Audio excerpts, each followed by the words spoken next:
Hello guys, তো তোমরা সবাই কেমন আছো? আশা করছি তোমরা সবাই খুব ভালো আছো আর আমিও খুব ভালো আছি। তো আজকে চলে এসেছি একটি নতুন ব্লগের সাথে।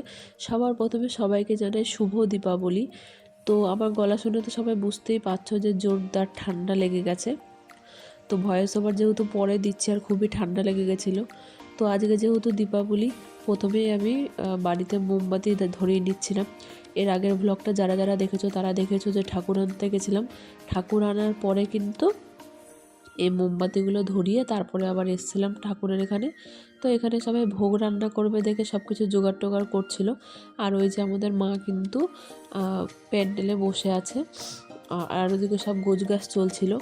তো আমাদের ঠাকুরকে তোমাদেরকে একবার ভালোভাবে ক্লোজ করে দেখিয়ে দিই।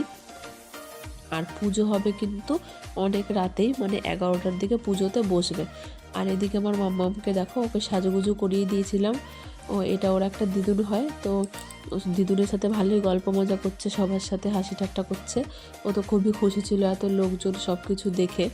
তো তারপরে আর সেদিনকে কিন্তু খুব গরমও ছিল, গরমের মধ্যে ওকে এই জামাটা পরিয়েছি, কারণ একটু বাজি ফোটাবো, ভিডিও তুলবো, সেজন্য এই জামাটা পরিয়েছিলাম।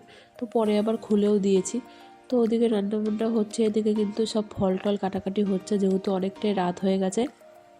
আর ঠাকুরমশাই 11টায় যেহেতু চলে আসবে। তো তোমাদেরকে তো আমি আগেই বলেছি আমার ঠান্ডা লেগেছে দেখে ভয়েসটা এরকম হচ্ছে, তো সবাই একটু ম্যানেজ করে নিও। আর পুচকু যেহেতু ছোট, সেই জন্য এই বছর আমি উপোস থাকলাম না। আর এটা হচ্ছে আমাদের একটা দাদু হয়, যে ঠাকুরের সামনে এসে একটা ভিডিও শ্যুট করছিল। তো সেটাই আমি একটু তোমাদেরকে দেখালাম। তো হ্যাঁ, যেটা বলছিলাম, 2 বছর ধরে কিন্তু আমার পুজো করা হয় না। আগের বছর পুচকু পেটে ছিল দেখে আমি পুজো করিনি, আর এই বছর তো ছোট, সেই জন্য পুজো করা হয়নি।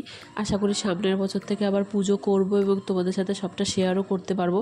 এই বছর কিন্তু সেভাবে সব কিছু শেয়ার করতে পারিনি, পুরো পুজোটাও শেয়ার করতে পারিনি, কারণ আমি সারা রাত জাগিনি। পুজো উপোস যেহেতু করিনি, ঘুমিয়ে পড়েছিলাম। তো ঠাকুর মশাই কিন্তু পুজো করতে বসে পড়েছে, প্রায় এখন রাত 12টাও বেজে গেছে। তো এখন ঠাকুরমশাই পুজো করতে বসে পড়েছে। এরপরে কিন্তু যারা যারা উপোস ছিল ওদের জন্য আমি রান্নাবান্নাও করেছি, পনিরের তরকারি, ভাত, এগুলো নিরামিষ রান্নাবান্না করে তারপরে কিন্তু আমি শুয়েছিলাম। তো বন্ধুরা, তোমরা কারা কারা উপোস করেছো অবশ্যই আমাকে কমেন্ট করে জানিও। আর ভালো লাগলে অবশ্যই কিন্তু আমার ভিডিওটি স্কিপ না করে পুরোটা দেখো। তো এই যে আমার মাম্মাকে ড্রেস পরানোর কারণ ছিল হলো এটা, যে বাজি পোড়াবো, ভিডিও তুলবো। আর অনেক লোকজন এসেছিলো দেখে ওকে জামাটা পরিয়েছিলাম। পরে আবার এই জামাটা খুলে একটা সুতির জামা পরিয়ে দিয়েছিলাম।